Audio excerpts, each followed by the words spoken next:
right now with Rob Halford of Judas Priest, the metal god, one of the top frontmen in the metal business. And let me start off a little bit on a somber note. I want to give you my sincere condolences with the loss of Ozzy. I mean, that was just something that I know affected you tremendously, as well the rest of all of us here. And I like what you said about, it's good to keep talking about him because it keeps him alive. And you know what? And he will, as I mentioned on the air all the time, spiritually, I mean, physically, he's gone. Spiritually, he'll outlive all of us. And I got to interview him a few times too. And also just a heartbreaking moment, just watching the funeral procession with Sharon. Just broke my heart because there's a woman who I've met a bunch of times and probably one of the strongest women in the business I've ever met. You don't mess with Sharon Osbourne. I got news for you. And to see her that broken and sad, I couldn't. I mean, I'll start to get choked up now even talking about it. But we're still grieving, aren't we? We're still grieving. It's still fresh. It's still raw. We're still trying to make sense of it all. And it's so cool to hear you say these beautiful words about your friendship with him as far as doing interviews and, as importantly, playing his music, because as we've all understood in these past days, the music is resonating more than ever. His solo career, obviously what he did with Sabbath, these eternal flames that we have living with us, whether it's Ozzy, whether it's Ronnie, whether it's Lemmy, they're always with us. And you guys keep them alive at 99 as much as all of our beautiful rock and roll stations. Yeah. With Ozzy is that when I see a lot of clips on social media, you can't help laughing. The guy was a funny guy. I mean, his antics and all of his stuff. So every time you see it, it's bittersweet. You look, oh man, shit, the guy's gone. It's like, but boy, was that funny seeing that bit that he did, and just the way he was. The joy that he's left us.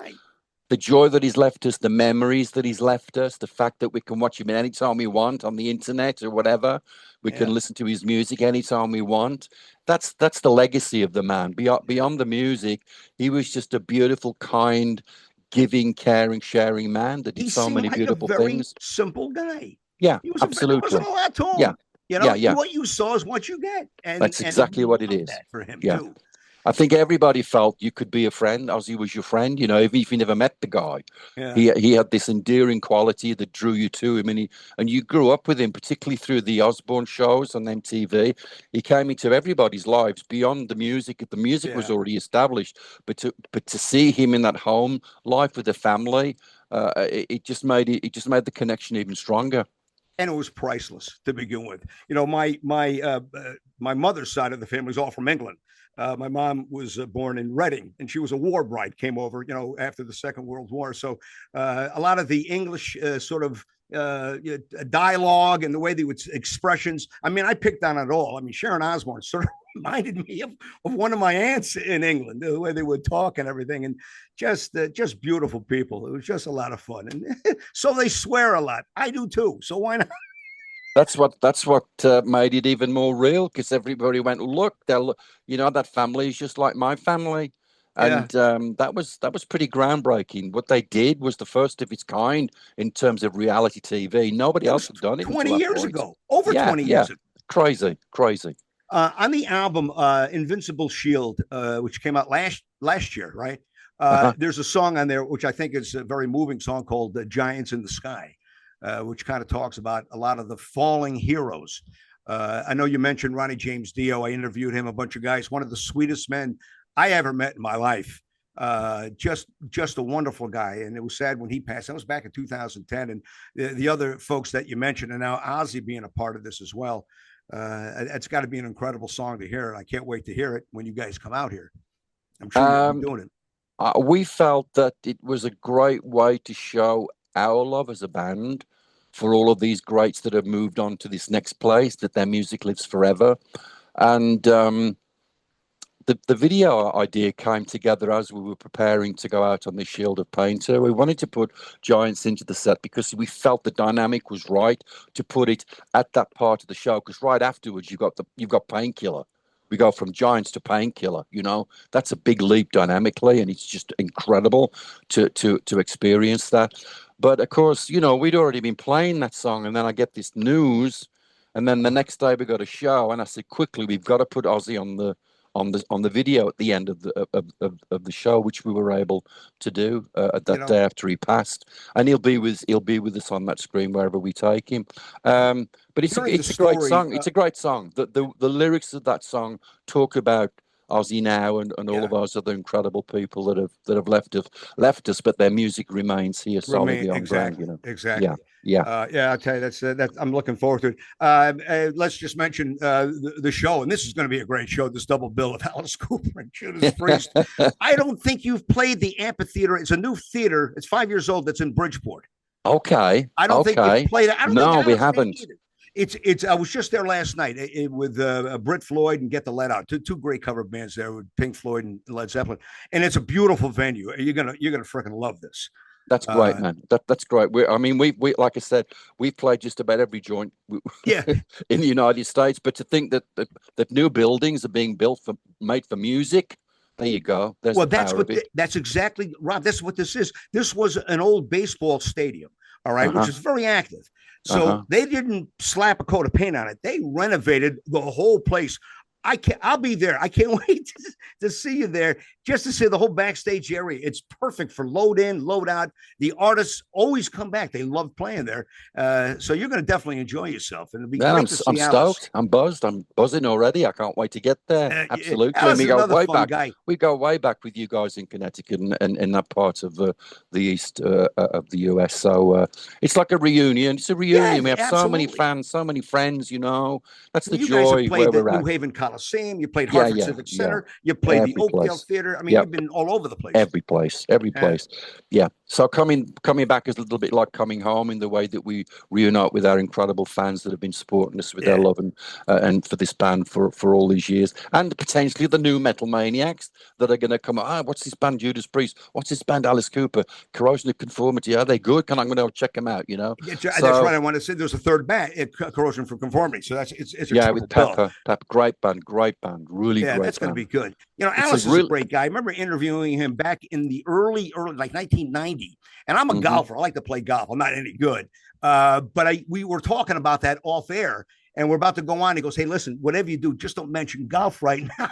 I don't want any of my fans to know about it." This is 1990. Well, right now, I think he's a spokesman for Callaway, but yes, and now, thank goodness we've got through all that clutter of you can't say this, you can't say that, you can't do this, you can't do that. That's all gone, you know. Now it's as it should be. Exactly.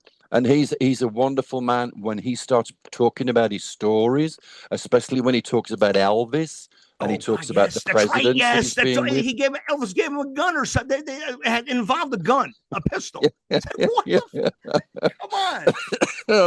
Oh man, I don't know if he's ever done an autobiography. If anybody needs a biop, you know, we've had the Queen one, we've had the Elton John one, we've had the Motley Crue one. Let's do one for Alice, you know, because his life is just remarkable. Well, you know, it was back in the day, it was 65 to 1975, Laurel Canyon, California. That was the happening place of a lot of eclectic musicians. I mean, there's pictures of Alice Cooper and Groucho Marx hanging out together. They were friends. I mean, it was bizarre. Boris Karloff would be hanging out with Stephen Stills. It's like unbelievable. It was crazy, but it was such a cool time of music. And the fact that the music that he's making is still as strong as ever. He just dropped a new album, a solo album. He just dropped a new Alice Cooper record with some of his original band members who I was hanging out with about 2 weeks ago in London when we played the O2 together. You know, wow, this is a trip, man. You've got to come and see the show. It's an event. It's never going to happen again. And to see you guys, I've been a disc jockey almost 50 years, just a couple years younger than you. So I remember around 1970, 1980, what was the album that came in? British Steel. British Steel. I remember when that came in. And that, to me, at least as far, I thought it was a huge breakthrough in America. I mean, this was the album like, holy shit, listen to these guys. That was rock. That was great heavy metal. And then right after that, British Steel, Point of Entry, a biker's anthem is on that, Heading Out on the Highway, Screaming for Vengeance. I mean, these are all become classics for sure. And they're part of the American fabric and culture, Yeah. you know. I mean, they're in everybody's lives, and that's what we're going to be doing when we come to see you. We're still going to be living after midnight together, and we're still going to be breaking the law together. Yeah. You know, we're still going to be screaming for vengeance and all of those other great songs that are part of so many people's lives here in the States. That's great when music gets into your life story. It does. And that's what makes coming together like we're about to do soon. That's what makes it even more special, you know. You're reliving some moments. It's like a time machine. It's a time machine, you know. Well, and as I get older and been, you know, I remember it would change my life. And I bet it was you too, was me in the United States. It was February 1964 on the Ed Sullivan Show, seeing the Beatles.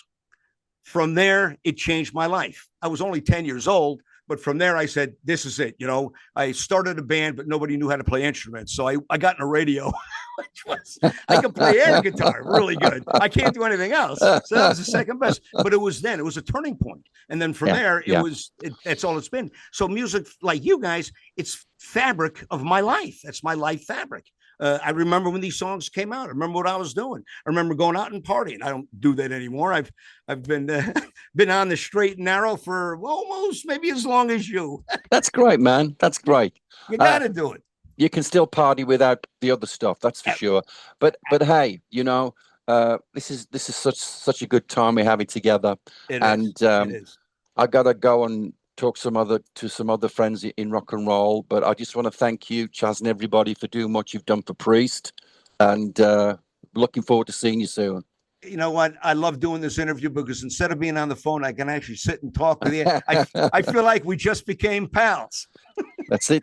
You know, make a friend for life. Friends for life. That's what we do. And the venue is 10 minutes from where I'm sitting right now, so I will see you. Let me get the date on that. It's perfect. The 23rd. 23rd. September 23rd at the Hartford HealthCare Amphitheater in Bridgeport. Alice Cooper, Judas Priest, Confusion of Conformity, triple bill. Don't miss it. And I will. You said all the words that need to be said. Thank you, my friend. I love you, brother.